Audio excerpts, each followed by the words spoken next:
ओम शांति। 6 जून 2023 प्रातः मुरली। ओम शांति। बाप दादा मधुबन। मीठे बच्चे, अशरीरी बनने की मेहनत करो। अशरीरी अर्थात कोई भी दैहिक धर्म नहीं, संबंध नहीं। अकेली आत्मा बाप को याद करती है। अकेली आत्मा बाप को याद करती रहे। आज का प्रश्न है, तुम बच्चों में 100% बल कब आएगा, उसका पुरुषार्थ क्या है? उत्तर, तुम बच्चे जब याद की दौड़ी लगाते अंतिम समय पर पहुँचेंगे तब 100% बल आ जाएगा। उस समय किसको भी समझाएंगे तो फौरन तीर लग जाएगा। इसके लिए देही अभिमानी बनने का पुरुषार्थ करो। अपने दिल दर्पण में देखो कि पुराने सब खाते याद द्वारा भस्म किए हैं। गीत है, तू प्यार का सागर है। ओम शांति। अब बच्चे जानते हैं अल्फ बाप आया हुआ है। गायन भी है ना। बाप से 1 सेकंड में जीवन मुक्ति अर्थात स्वर्ग की बादशाही मिलती है, क्योंकि बाप है स्वर्ग का रचयिता। सेकंड में जीवन मुक्ति बाप से ही मिलती है, मनुष्य को मनुष्य से नहीं मिलती। बच्चा पैदा हुआ और वारिस बना। पहले पहले जब कोई आते हैं तो उनसे फार्म भराया जाता है कि आत्मा का बाप कौन है। कहा भी जाता है जीव आत्मा, पुण्य आत्मा, ऐसे नहीं कहा जाएगा। जीव परमात्मा, पाप परमात्मा, पुण्य परमात्मा नहीं। महात्मा, पुण्य महात्मा कहा जाता है, गाया भी जाता है। आत्मा परमात्मा अलग रहे बहुकाल तो जरूर परमात्मा को ही आना है। दुख से लिबरेट करने तो पहले पहले कोई आए तो उनसे फार्म भराया जाता है। तुम्हारी आत्मा का बाप कौन है? शरीर का बाप कौन है? 2 चीज़ अलग अलग हैं। मैं और मेरा।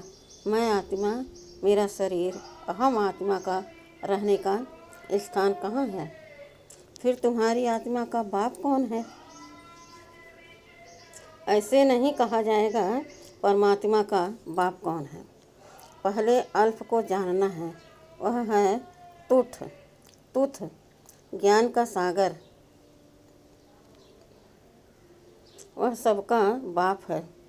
कोई मनुष्य जज आदि को भी पता नहीं कि हम आत्मा हैं। आत्मा ही शरीर के ऑर्गन्स द्वारा कहती है, मैं जज हूँ, मैं सर्जन हूँ। आत्माभिमानी एक बाप ही बनाते हैं। अभी तुम जानते हो हम आत्मा हैं, बाकी यह सब शरीर के संबंध हैं। शरीर के संबंध में भी यह माँ, यह बाप लगते हैं। आत्मा के संबंध में भाई भाई हैं। पहले तो यह समझाना चाहिए, गाया भी जाता है। सेकंड में जीवन मुक्ति का वर्षा। जीवन मुक्ति कौन देने वाला है? सतयुग में है जीवन मुक्ति, कलयुग में है जीवन बंद। यह भी समझाना पड़े तो यहाँ फार्म भराने का कायदा बड़ा अच्छा है। तुम बच्चे जानते हो हम आत्माओं के बाप का यहाँ यादगार है। वह निराकार हम आत्माओं का बाप है। हम साकार हैं, निराकार का भी यादगार है तो जरूर आया होगा ना। पतित को पावन बनाने वाला, पुराने को नया बनाने वाला। दुनिया नई से पुरानी फिर पुरानी होती है। दुनिया एक ही है। जरूर दुनिया का रचयिता एक होगा, 2 नहीं हो सकते। God is creator. वह पुरानी दुनिया को नया बनाते हैं।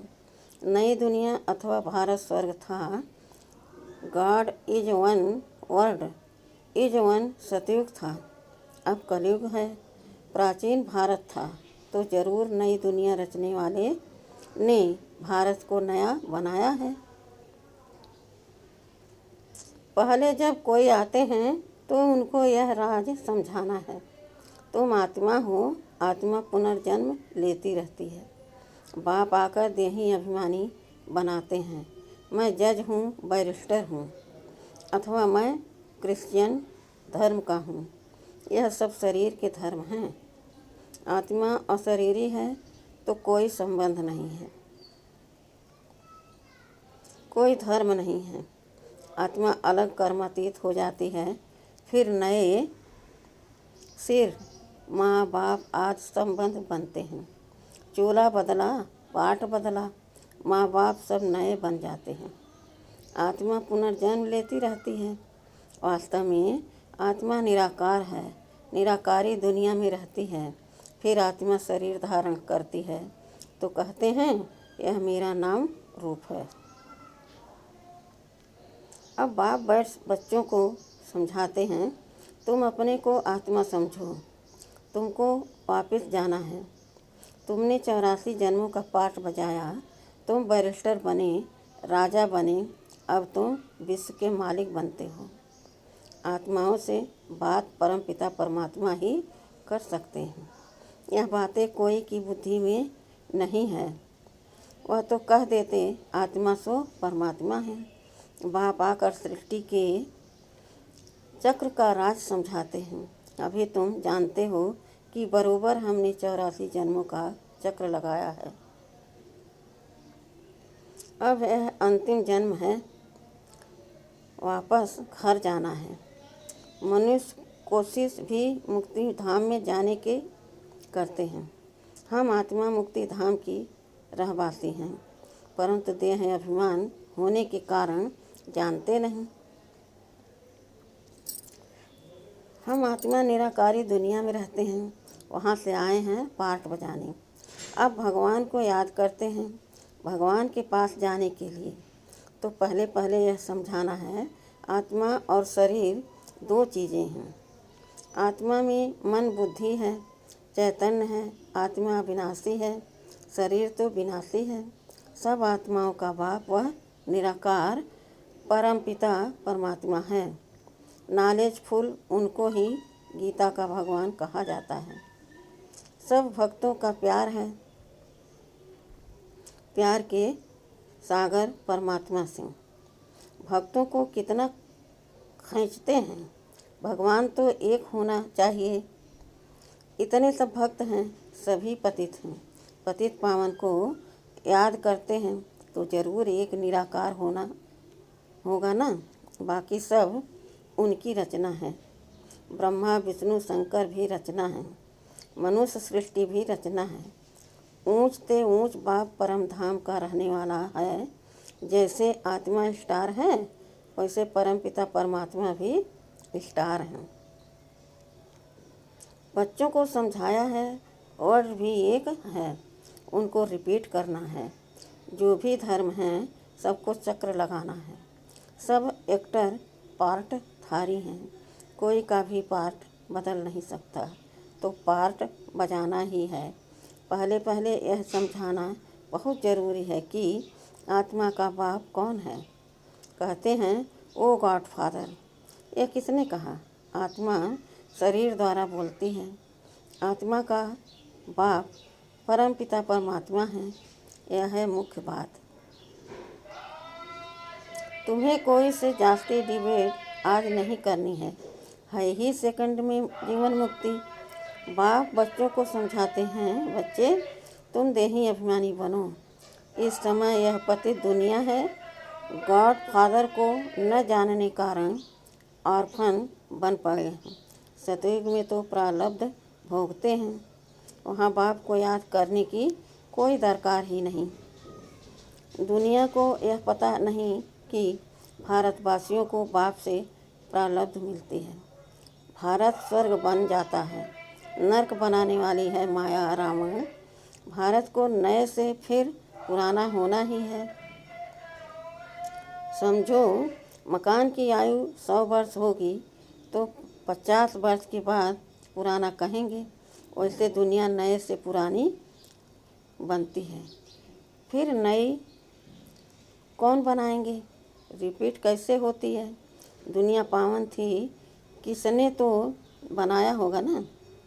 पतित पावन एक ही बाप है, वही पावन बनाएंगे। पतित कौन बनाते हैं, पावन कौन बनाते हैं, यह कोई भी समझ नहीं सकते। अभी तुम बाप के बने हो। बाप माना बाप, बाप को आधा पौना थोड़े ही माना जाता है, परंतु माया देह अभिमान में ले आती है। मेहनत सारी अशरीरी बन बाप को याद करने में है, नहीं तो माया बड़े दुश्मन है। याद के बल से ही तुम राज लेते हो, याद द्वारा ही तुम बाप से वर्षा लेते हो। याद का ही बल है। बाप कहते हैं देह सहित सभी संबंधों को भूल मेरे को याद करो, क्योंकि मेरे पास वापस आना है। सतयुग है जीवन मुक्ति, कलयुग है जीवन बंध। 5 विकारों रूपी रावण का बंधन है, वहाँ यह होता नहीं। बाप आकर लिबरेट करते हैं। तुम जानते हो भारत में सुप्रीम पीस प्रॉस्पेरिटी थी, अब नहीं है, तो जरूर सुप्रीम फादर ने स्थापन किया होगा, आया होगा संगम पर आकर भारत को जीवन मुक्त बनाते हैं। बाकी सब धर्म तो वायु प्लाट्स हैं। यह भारत ओल्ड है। नए भारत में देवी देवताओं का राज था, एक धर्म था, उसको स्वर्ग कहा जाता है। तो पहले पहले बाप का परिचय देने से फिर आर्ग्यू नहीं करेंगे। बाप तो सत्य ही बताते हैं, उनकी है श्रीमत। नेक्स्ट है ब्रह्मा की मत। जरूर बाप से ब्रह्मा को मत मिलती है। ब्रह्मा अब रात में है, दिन में था। ब्रह्मा का दिन और रात तो ब्रह्मा कुमार और कुमारियों का भी दिन और रात। प्रजापिता ब्रह्मा की रात तो जरूर बच्चों की भी रात होगी। बाप समझाते हैं मैं आता हूँ ब्रह्मा के मुख से पहले पहले ब्राह्मणों को रचता हूँ। ब्राह्मण वर्ण चाहिए, यह यज्ञ रचा है ना। श्री कृष्ण यज्ञ नहीं कहेंगे, यह है रुद्र ज्ञान यज्ञ। रुद्रमाला बाप शिव ने इस समय यज्ञ रचा है। यह बाप बैठ पढ़ाते हैं बच्चे, हम तुमको नर से नारायण राजाओं का राजा बनाता हूँ। यह है राजयोग। श्री कृष्ण को परमात्मा नहीं कहेंगे, परमात्मा राजयोग सिखाते हैं, जिससे तुम श्री कृष्ण के समान बनते हो। मुख्य बात है पहले पहले बच्चों को देही अभिमानी बनना है, नहीं तो किसको तीर लगा नहीं सकेंगे। देही अभिमानी हो, बाप को याद करने से ही बल मिलेगा। जब तुम अच्छी रीति पहलवान हो जाएंगे तो भीष्म पितामह आदि को बाण लगेंगे। धीरे धीरे होना है, अभी तुम्हारे में बल आ जाता है। अंत तक 100% बनना है, दौड़ी लगानी है। अभी तुम पढ़ रहे हो, बहुत पहलवान हो जाएंगे। समझाना चाहिए तुम तो जीव आत्मा हो, परमात्मा तो फादर एक है। फिर तुम लोग आत्मा सो परमात्मा क्यों कहते हो? पतित पावन परमात्मा तो एक ही है। तुम तो पुनर्जन्म लेने वाले हो। परमात्मा को तो अपना शरीर नहीं है, वह है रुद्र शिव। मनुष्य को परमात्मा कह नहीं सकते, आत्मा के शरीर का नाम पाता है। आत्मा तो सबकी एक जैसी है। कहाँ आत्मा ने बैरिस्टर का शरीर लिया है? बाकी ऐसे नहीं आत्मा कुत्ता बिल्ली आदि बनती है। बाप कहते हैं लाडले बच्चे मनुष्य ही बनते हैं। जानवरों की वैरायटी अलग है। इस समय मनुष्य जैसे जानवर से भी बदतर हैं। माया ने खाना खराब कर दिया है। ड्रामा अनुसार अब बाप आकर खाना आबाद करते हैं।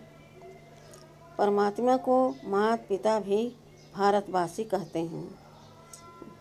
बाहर वाले कहते हैं ओ गॉड फादर। अच्छा फादर है तो साथ में मदर भी होनी चाहिए, यूँ कहते हैं। परंतु वह कौन है? यूँ किसको कहा जाए? मम्मा को यूँ नहीं कहेंगे, मम्मा तो जगदम्बा है। यूँ इनको ब्रह्मा ही कहेंगे, क्योंकि इनके मुख द्वारा रचे। तब तो तुम माता पिता सिद्ध हो। एक ही को ही माता पिता कहा जाता है। जगत अम्बा की भी माँ होनी चाहिए, वह भी ह्यूमन है। यह सब बातें धारण तब हो जब निरंतर देही अभिमानी बनने का पुरुषार्थ करें। याद नहीं तो धारणा हो नहीं सकती। माया बड़ी ज़बरदस्त है। याद नहीं करेंगे तो घूसा मारती रहेगी। 10-12 वर्ष वाले को भी माया घूसा मार देती है, मुंह फिरा देती है। भूल जाते हैं, फिर कहते हैं तकदीर में नहीं था। गीत है ना, आए हैं तकदीर बना के, आए हैं तकदीर बना करके। कौन सी तकदीर बना करके आए हो? लक्ष्मी को भरने की। बाप दादा कहते हैं दिल दर्पण में देखो, तुम लायक हो। बाप मिसल मीठे बने हो। बाप कहते हैं देही अभिमानी बनो। जितना मुझ बाप को याद करेंगे उतना जमा होगा। याद नहीं करेंगे तो जमा नहीं होगा। याद से ही पुराना खाता भस्म हो जाएगा। योग अग्नि माना याद। अहम आत्मा परमात्मा को याद करती है। बाप भी कहते हैं अपने को आत्मा निश्चय कर मुझे याद करो। आत्मा सो परमात्मा कहना भूल है। परमात्मा कभी पुनर्जन्म नहीं लेते हैं। तुम तो सदा पुनर्जन्म लेते हो। मेरा जन्म दिव्य अलौकिक है। मैं साधारण तन में प्रवेश करता हूँ, नहीं तो ब्राह्मण कहाँ से आए? प्रजापिता ब्रह्मा भी बुजुर्ग चाहिए, छोटा बच्चा तो नहीं चाहिए। राधे कृष्ण को छोटा ही दिखाते हैं। छोटे बच्चे को इतने सब प्रजापिता कैसे कह सकते हैं? तो माता पिता श्री कृष्ण को कैसे कहेंगे? अभी परम पिता परमात्मा गाइड बनकर आया है, सब आत्माओं को ले जाएंगे। बाप तो अच्छी रीति समझाते हैं। पहले पहले फार्म भराओ। मूल बात है गीता का भगवान कौन है? यह यज्ञ किसने रचा? रुद्र यज्ञ व ज्ञान यज्ञ कहेंगे। परमात्मा तो है ज्ञान का सागर, सबका फादर। अच्छा, मीठे मीठे सिखिलदे बच्चों प्रति माता पिता बाप दादा का याद प्यार और गुड मॉर्निंग। रूहानी बाप के रूहानी बच्चों को नमस्ते। धारणा के लिए मुख्य हम रूहानी बच्चों के रूहानी बाप दादा को याद प्यार और गुड मॉर्निंग और नमस्ते नमस्ते नमस्ते। शुक्रिया बाबा शुक्रिया। धारणा के लिए मुख्य सार है। पहला है देही अभिमानी बन देह के सब धर्म भूल, हम आत्मा भाई भाई हैं, यह पक्का करना है। पाप मिसल मीठा बनना है। दूसरा है देही अभिमानी बन बाप का परिचय देना है।